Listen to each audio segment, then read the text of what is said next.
Hello and welcome to the Chamber Conversation. We are here today with Vicky Oakes, the Supervisor of Elections, to make sure that we know all the information about the upcoming primary and general election. Vicky, thank you very much for being here. I know the August 18th primary is set, the ballots are set. Let's talk about the August 18th primary. Who can vote in this primary? The primary is open to all registered voters in St. Johns County. If you're registered, you are eligible to vote. And this is called a universal primary contest. What exactly does that mean for the voters? Okay, so that is referred to specifically two county commission races.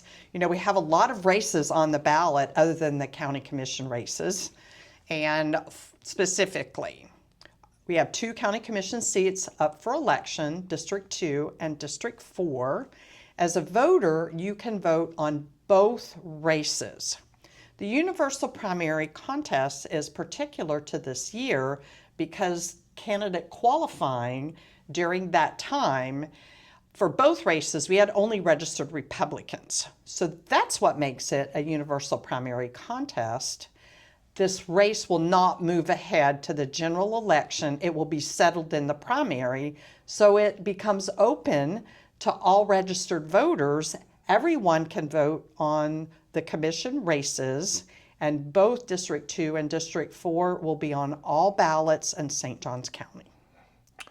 And I know you've told me in the past there are a lot of variations to ballots. And people can see their individual ballot by going to your website and pulling up votesjc.gov, and they can put their address in and see their specific ballot so they can see all of the different races that they qualify to vote for. Is that correct? Yes, Scott, that's correct.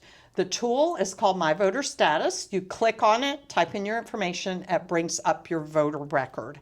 And we will shortly have the sample ballots for each voter uploaded to our website. Once you type your information in and pull up your voter record, you can check your address, verify your polling place, and that's where you will see your sample ballot, which will reflect all the races and contests that are on your ballot along with candidates. Right. I know some people think, oh, it's just a ballot, this is a simple process, but this is really, from your office, a very complicated process of putting all of this together. We know the county commission race will be decided in the primary. It's a winner-take-all, whoever gets the most vote wins.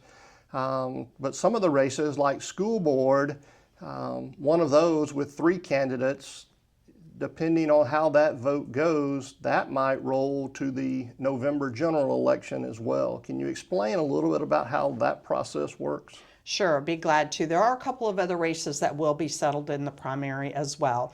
For example, we have a circuit judge race. There are 2 candidates that will be settled in the primary. Nonpartisan race on all the ballots in St. Johns County. School board District 1 also has 2 candidates. That one will be settled in the primary. And as a reminder to our voters, school board races are single member districts and are voted only on by the voters of their districts. So District 1 with 2 candidates will be settled in the primary.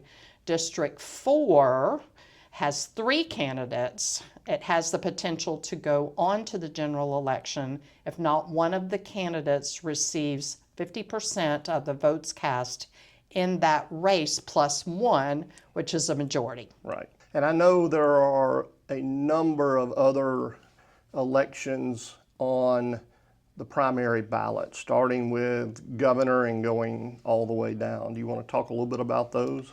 Yeah, we have to start a little higher than that, Scott. So you must start with the U.S. Senate race. Yes, correct. There's a lot for people to vote on this year. U.S. Senate race, Republican and Democrat. Our congressional representatives both have Republican and Democratic races. And then we get to the governor, cabinet members. both Democrat and Republican races. Florida House District 18, another race, Republican and Democrat. And then we get down to our circuit judge race that goes on all the ballot, elected by all voters of the county, the 2 county commission races, plus the school board races. And then let's not forget the city of St. Augustine. There's 1 race on the ballot for the city. There are 3 candidates, so it's the same rule as the school board. Right. They begin in the primary, potentially may go on to the general election if no candidate gets 50% of the votes cast plus 1. I will say voting in St. Johns County has never been easier. There's lots of opportunities and there's lots of ways to vote as long as you only vote once.